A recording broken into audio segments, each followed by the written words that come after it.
essayer d'emmener Marseille vers les sommets avec des moyens extrêmement limités. C'est une équation difficile à résoudre. Florent Baudin. Relever la tête, oublier l'exercice 2011-2012 qu'un succès en Coupe de la Ligue n'a pas suffi à embellir. Didier Deschamps parti, place à Elie Baup, un nouvel entraîneur pour un groupe encore marqué par les tumultes de la saison passée. À un moment donné, on a pensé plus à nous-mêmes, à notre gueule, et donc on n'a pas fait rêver les supporters l'année dernière, ça il faut se le dire, et forcément, quand on est 10e Olympique de Marseille, c'est anormal. Il y a toujours des séquelles quand une saison est difficile. Le transfert d'Alou Diarra à West Ham est l'illustration d'une politique d'austérité qui verra d'autres joueurs cadres quitter le club. Dans ce contexte, l'OM sera-t-il toujours compétitif? Que reste-t-il aujourd'hui du club le plus populaire de France?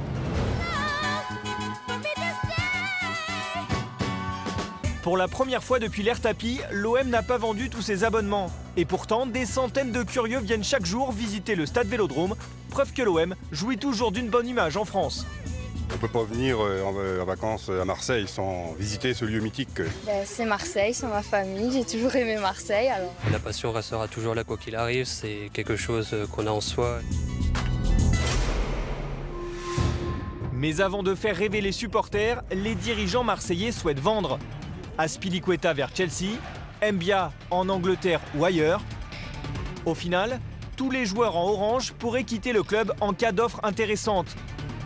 De quoi compliquer le travail du nouveau coach. S'il y a d'autres sorties, elles sont remplacées. Concrètement, on se tient prêt sur plusieurs possibilités, elles sont nombreuses. On n'a pas la capacité financière que peut avoir Paris. C'est difficile aujourd'hui, mais l'OM, ça reste l'OM. Le mercato n'est pas fini, donc on va attendre.